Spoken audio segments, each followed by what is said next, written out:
यह घटना 2019 की है, जब कनाडा के प्रधानमंत्री जस्टिन ट्रूडो नाटो देशों की एक बैठक में अमेरिकी राष्ट्रपति डोनाल्ड ट्रंप की बेइज्जती करते हुए कैमरे में कैद हो गए थे। उस समय शायद जस्टिन ट्रूडो को यह अंदाजा नहीं था कि एक दिन ट्रंप वापसी करेंगे। अब जब ट्रंप की जीत के बाद उन्होंने जो विजेता डांस किया, तो उसका असर कनाडा में गहरी हलचल पैदा कर गया है। अमेरिकी चुनावों के परिणामों के बाद कनाडा से एक बयान आया है, जिसमें यह साफ दिखाई दे रहा है कि कनाडा डोनाल्ड ट्रंप का अगला निशाना बन सकता है। ऐसा लगता है कि ट्रंप अपने ऊपर किए गए अपमान का बदला लेने के लिए जस्टिन ट्रूडो का पीछा करेंगे। मजेदार बात यह है कि इससे भारत को भी फायदा हो सकता है, और यह समय शायद कनाडा के लिए काफी मुश्किल भरा हो।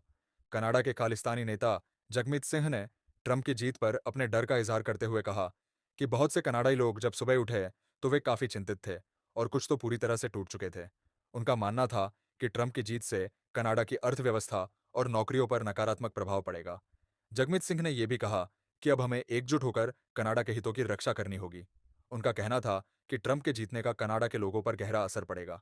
ये डर इस बात का है कि खालिस्तानी नेता और जस्टिन ट्रूडो यह जानते हैं कि ट्रंप अब उन पर भारी पड़ सकते हैं।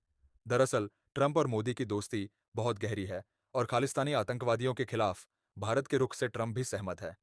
ट्रूडो और बाइडेन सरकार खालिस्तानी आतंकवादियों को लेकर एक ही रुख पर थे, लेकिन बाइडेन के राष्ट्रपति पद से हटने के बाद कनाडा को अपनी नीति बदलनी पड़ेगी।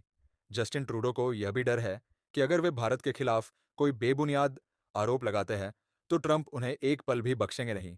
ट्रंप खुद जस्टिन ट्रूडो को दो चेहरों वाला आदमी और पागल वामपंथी तक कह चुके हैं।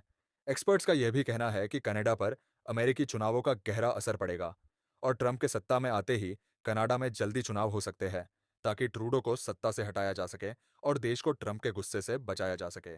भारत को इससे जो फायदा होगा वह यह है कि कनाडा अब तक जिस तरह से बिना किसी ठोस सबूत के भारत पर आरोप लगाता आया था, अब वह मुश्किल से ऐसा कर पाएगा। ट्रंप का सत्ता में आना कनाडा के लिए एक